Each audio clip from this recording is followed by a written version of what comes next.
What I have in front of me is a shingle. And with all the talk about what shingles are better, which ones are garbage, I want to talk about one key component that every single shingle in the world has, and that is a nail zone.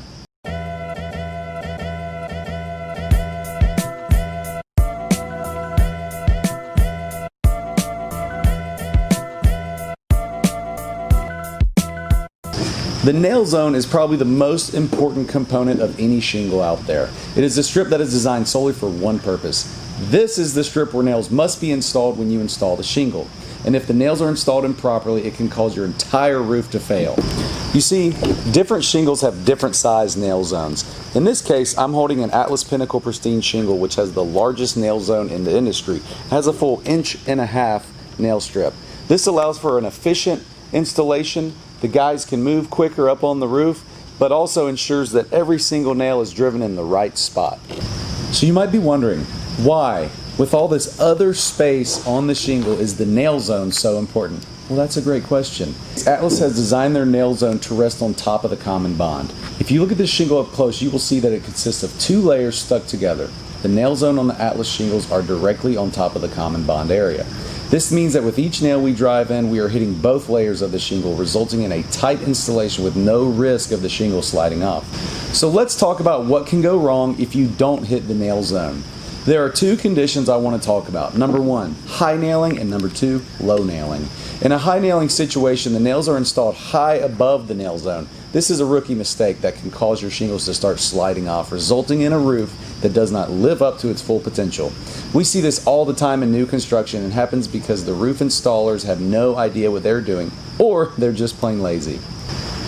So this is actually a shingle from a repair we did, and under pretty light winds, just kind of a moderate storm, this shingle blew off.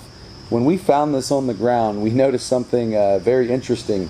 Where the nail zone is, right here, there were no nails. Of course, I'm missing, another tab of this shingle, but there were no nails at all.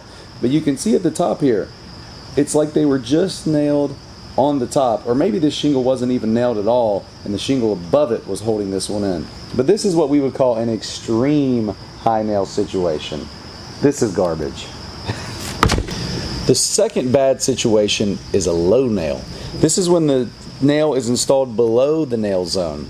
What this does is the nail head will actually be exposed to the elements. The shingles won't slide off like they would in a high nailing situation, but eventually water will find its way through those nail heads, or if you're using galvanized nails, they will eventually rust. This is another bad rookie mistake. So I've tacked some shingles up on the board behind me. Let's go over here, and I want to show you what a high nail actually looks like in the field, what a low nail is going to look like, and also what a properly installed nail should look like. Let's go. So with the Atlas shingles, we actually have a full 1.5 inch nailing strip to work with. So you can see how large that is. So as long as my nail is between the top of this and the 1.5 inch mark, I'm good. So basically here, that's dead on. Now, a high nail would be anything above this, and I'll show you exactly what that looks like. Literally anywhere above this area is considered a high nail. It's not gripping that common bond whatsoever.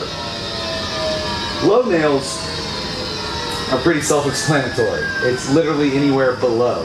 And most of the time it'll be kind of right here, but let's make this one a little extreme, because trust me, I've seen them all the way down to the end of the shingle here. So that's going to be a big problem in a couple of years.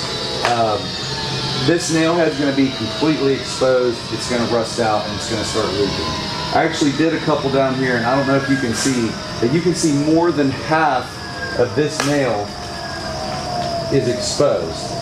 That is a low nail. So water coming off this shingle is going to run over the edge, and it's just going to hit that nail. And over time, it's going to wear it out, and you're going to have some major problems. But that's it. Just wanted to show you guys how we do it. And that's a high nail, and that's a low nail, and that's a good nail. When it comes time to get a new roof, make sure your roofer knows these different problems and make sure they're being installed correctly. We don't recommend you actually getting on your roof, but we do recommend you ask your roofer for pictures of the nails being installed. They should have no problem providing this upon your request. Thank you for watching. I hope you learned something from this video. For more information, check out our website, www.restorationroofing.com, and be sure to like and subscribe to our channel for more great content.